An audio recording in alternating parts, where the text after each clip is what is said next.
York. We're at the 7:30 mark, and hey, all you guys out there, if you haven't found a Valentine gift for your lady love yet, stop in at the Flower Basket, where all week you can get a dozen roses for $15. If that doesn't buy you a little love, I don't know what will. Now, let's check traffic. If you're headed out to JFK, extra time. Oh, jeez. Clearing the right lane. Oh, God, my head. My eyes, why is it so bright in here? It's morning. Oh. All right. So, sleep well? Yeah, thank you. Yes, I did. You? This is so awkward. I can't stand it.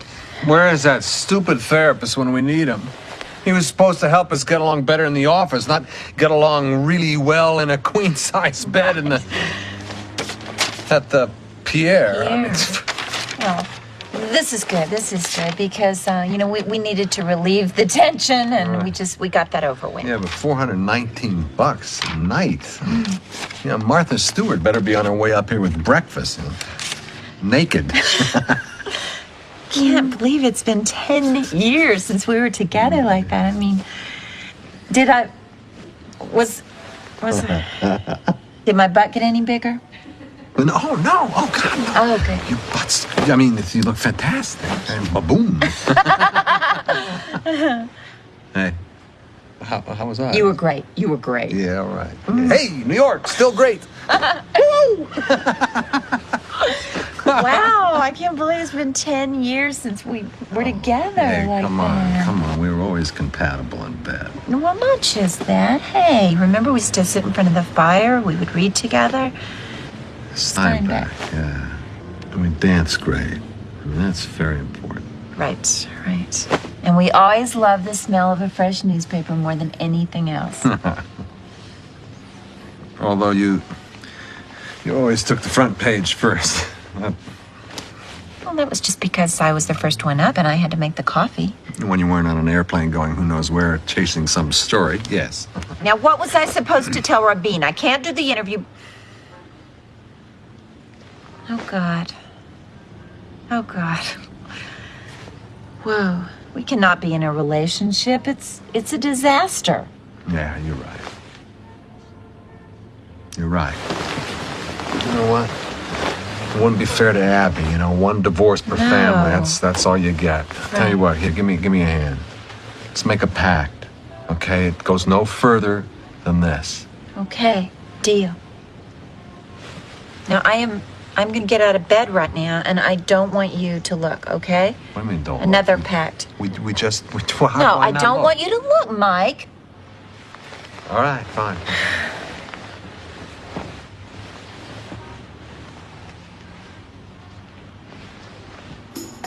You looked! $419 a night, you bet I looked. Morning, Kate. Morning, Mike. I'm sorry, I'm a few minutes late. Oh, it's perfectly all right. Things happen out of our control. I understand. Okay, what's the joke?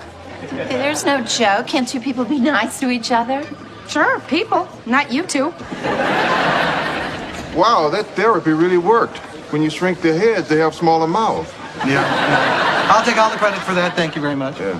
So what's going on around here this morning? Anything interesting? Actually, yes. That column you wrote last week on the post office seems to have upset somebody. Oh, dear. Don't mess where you don't belong. Watch your back, or you'll find yourself in the dead letter file. All right. Hey, first death threat of the year. I haven't had one of these since I wrote that column on the dairy industry. Yeah, and it really scared the bejesus out of us the day the milkman showed up here all pissed off. Yeah. Actually, Mike, this isn't your death threat. Whoever it is has decided to come after me, which I find really annoying. Annoying?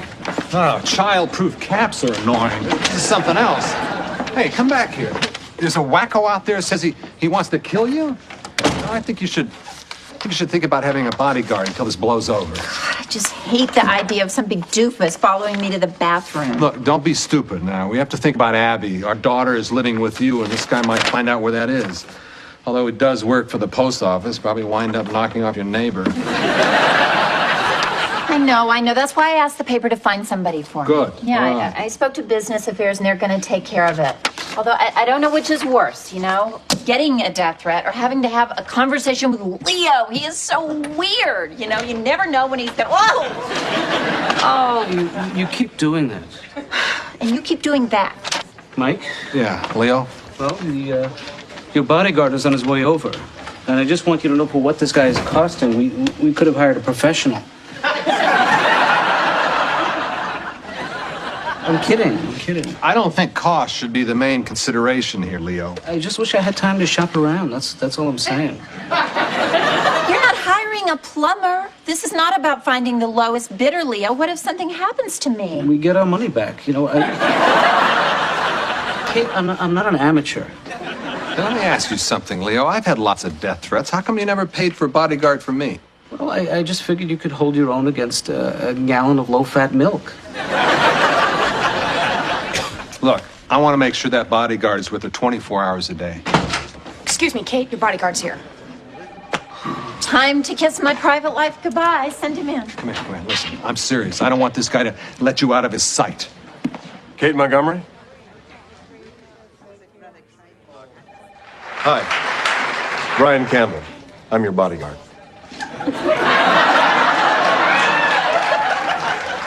You want to hear something funny? You're actually prettier than my mother. Brian, I want you to know I do take the death threat seriously, but my privacy is of utmost importance to me, and I absolutely will not tolerate any intrusion on my work or my home life. Yeah, and she means that too, Brian. Well, I'm sorry you feel that way, because from now on, your life is going to change completely. First thing we have to do is to vary your schedule. I know you come in here to the office every day at 9. Tomorrow you'll come in at 8. The next day 11, and so on. I'll be going through all your mail. I'll be receiving all your packages, and I'll screen all your phone calls. You now have a new shadow. And the only way this thing's going to work is if you do things my way. Is that understood? Okay.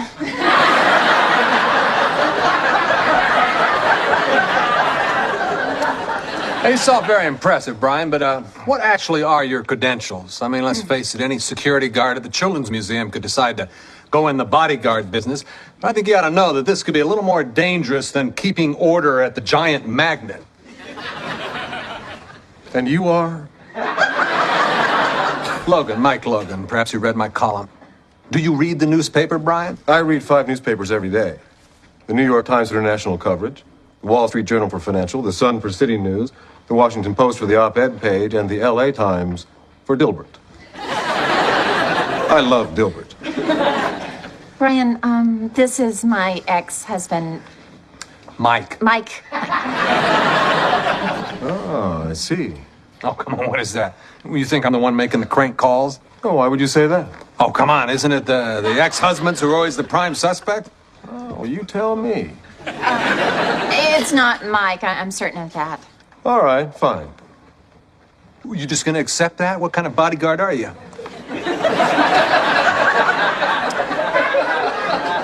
If you need a good reference, you can call the president. I was assigned to him for 3 years when I was in the Secret Service. In my last year, I was the backup who carried the nuclear attack launch codes. Oh, you carried the football. No, you didn't hear him. He said he was backup. Oh, well, so you carry a 9mm pistol? You know? Oh, I was a foreign correspondent. I was assigned to the Middle East. I had to carry a gun for protection. I know why you like it, but don't you think the 14-round mag throws the balance off a little bit? Yes, but on the whole, I find it incredibly reliable and combat accurate. Yeah. Did you spend any time in Kuwait? Plenty. There was one good restaurant. Oh, I there. know it. It's on the little side street near the embassy. Right. Yeah. You remember the cook? I mean, if you were American, he... Oh, he always assumed that you wanted to order a hamburger. A hamburger. Yeah. Hey. Yeah. Tick-tock. You know, there's a guy out there making threats against my wife, my ex-wife, and you guys are creating the Desert Storm cookbook. Hey, shouldn't you be guarding? You know what? I think I can handle it from here, Mike. Don't worry. I am completely in Miss Montgomery's service. Kate. You can call me Kate. No, he wants to call you Ms. Montgomery. Let the man do his job. Speaking of jobs, I have to get back to mine, so if you'll excuse me. Of course. I'll be right outside your door. Good Good. We'll give you a holler if we need you. Mike. What? Oh, you want me to keep an eye on him? Good idea. Yeah. What problem? You mind if I get a little coffee? Oh, go right ahead. In fact, take mine. No, I insist. Here, have a Danish, too. Or you know what? I could make you an omelet. I have a hot plate stuffed under the sink. I may not look like a good cook, but I make the fluffiest damn omelet. Coffee's fine. Thanks. I've got to get back to work. Cool. I'll have an omelet.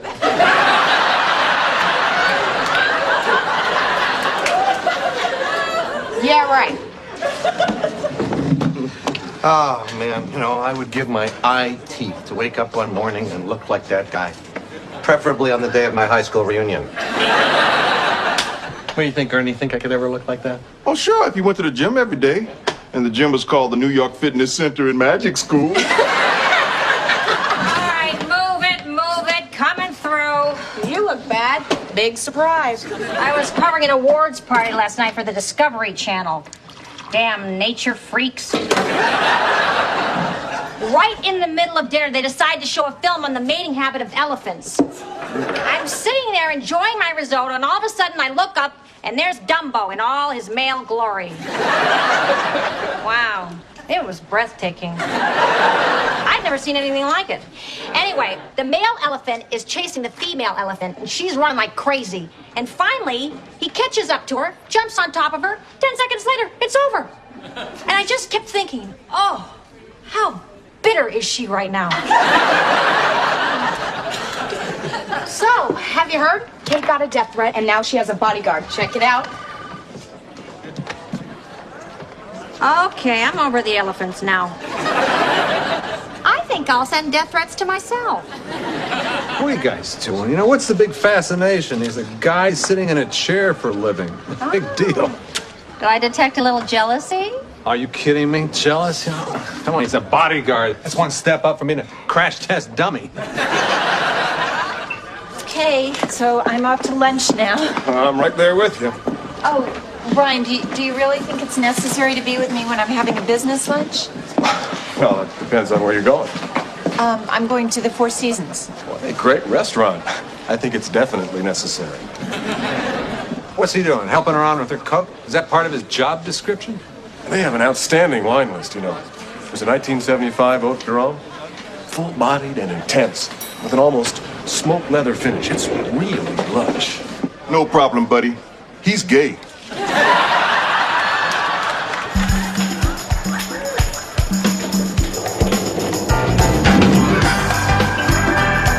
Mike, great news. The head of the teachers union called, and she's finally ready to give you that interview. Yeah. Listen, have you heard from Kate yet? I mean, she's been gone 3 hours. What kind of lunch takes 3 hours anyway? Well, Mike, with your reputation, I think you'd be able to answer that better than anybody. Man, did you see the dimple on his chin? You could bungee jump into that thing. Would you stop it? You know, I'm just thinking about Kate. You know, she's a very private person. Having someone hang around her all the time must be her worst nightmare. So I said, look, this isn't the kind of place you can just walk right into. So we wound up taking the entire presidential motorcade into the drive-thru at McDonald's. You should have seen the look on that girl's face when we pulled up to the window. But that was nothing compared to the look on the president's face when he found out they forgot to put the prize in his Happy Meal. Oh, God, that's so funny. You have so many incredible stories, Brian. Hey, Mike. Gee, not that I'm checking, but it's a little late, isn't it? Oh, well, you got to understand, I had to vary your schedule. He has to vary my schedule. So that's what the kids are calling them nowadays, huh? Kate, I'm going to go into the mailroom and check on the packages. Yeah, no problem. I'll take over from here. You know, I was head of my neighborhood watch for 3 years. Really? They let you carry a big flashlight?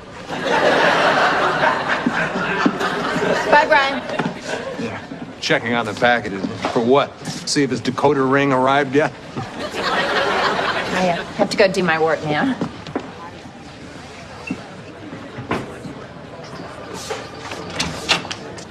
Hi, can I talk to you for a minute? Okay. I know we made a pact back at the hotel that, you know, it's bad for us to go any further in this relationship, but you want to have dinner? Where did that come from? Well, I've just been thinking ever since last night, and I realized that, for the last 10 years, we haven't spent any time together. You came to New York, you took this job, you're busy, I'm busy, we're both trying to figure out how to be good parents to Abby. We haven't had any time to get to know each other. I think maybe we should. God, that sounds like a big step, Mike. Yeah, no, I'm not thinking about a big step, just, a baby step, that's all. Just to, see if there's anything going on here. And we could have dinner. You mean like a date? Yeah, like a date, yeah. Wait, we slept together and then we go out on a date? Isn't it usually the other way around? No, I'm serious. Okay. All right, well, if I'm really honest, I've been thinking a lot about last night, too.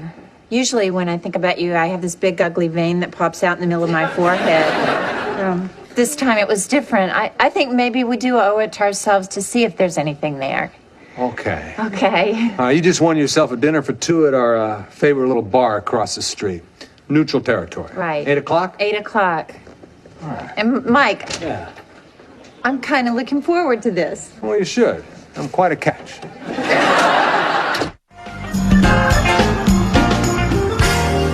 Well, here we are. Here we are. Okay, so I checked the place out, and I think we're all right. I'll be sitting over at the bar, keeping watch. Have a nice dinner. Oh, by the way, Kate, I was just in the kitchen, and the lamb chops look great. Well, we haven't done this for a long time. No. I mean, of course, we have lunch here every day, but we haven't done this. Right. Actually, feels like a first date, except for that little undercurrent of bitterness that comes after 10 years of knowing someone way too well. You know something? Maybe we should order. Okay. Chicken looks good. Still eating chicken, are you? Yeah. Although I take the skin off. Oh. When did that start? About 5 years ago. I read something. I'm really sorry to bother you guys, but Kate, somebody just walked into the restaurant. And it looked kind of suspicious to me. That guy in the cap over there, do you know? No, I don't think I do. Well, I don't like the way it looks. I'm concerned. I think I'd have to stick a little closer. Well, why don't you just move over one bar stool? Look, I'm really sorry to have to do this, but I'm going to pull up a chair. But don't worry, I'm invisible. Is that one of your superpowers? Hey, where's Brian? I'm sorry, but we're talking about Kate's life here. Somebody's talking. Where's that coming from? Let's just make the best of it, Mike. You know what? Let's order some wine. I'll handle that. Okay, let's see. Oh, well, the 1989 Santa Lucia Cabernet sounds good. Is there a problem? Oh, sorry. It's just that 89 wasn't a very good year for the Napa Valley. It rained all during harvest, and the wine has chalky undertones with an overly tannic finish. Well, some people like that. Actually, Brian does know an awful lot about wine, Mike. Maybe we should ask him for a suggestion. Well, if they've got the 85 Jordan Cab Special Reserve, I'd go for that. All right. 2 beers, please. You know what I was thinking about today? First time we met. Yeah, it was at the end of Watergate. God, we were so young. Yeah, I remember Nixon was about to come out of the White House. We were waiting for him to get into his helicopter. I was a stringer for the Daily News, and you were working for AP. AP. No, you remember that morning? Fresh dew across the lawn. Yeah, actually, I think it may have been the sweat from Nixon's upper lip. I'm sorry, it's just that she's so funny. You think? Oh, yeah, you have an incredible sense of humor. Oh, well, most people don't see that about me right away. That was the whole point of me telling this story. I looked across the red carpet, and I saw you there, and I thought, now that's a funny girl. I think I'm going to call home and check on Abby, see if she's all right. I'll be right back.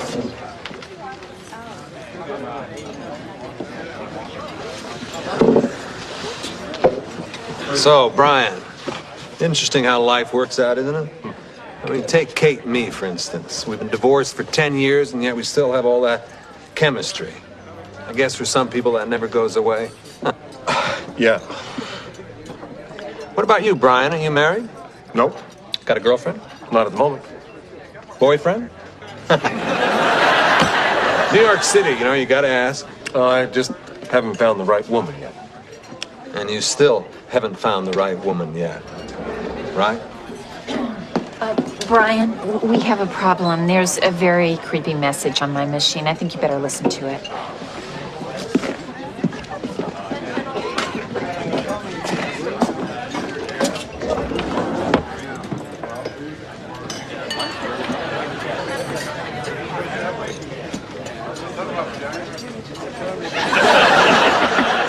You guys need any change? We got a problem. He knows your home phone number. Kate, I don't want you out in public where you're vulnerable. And I'm sorry to have to say this, but I'm going to put you under 24-hour surveillance. Oh, well, what does this mean? It means I'm going to be with you night and day. Come on, let's go. Oh, does that mean you're going to be sleeping there? Oh, you know something? You were good, pal. Hey, wait.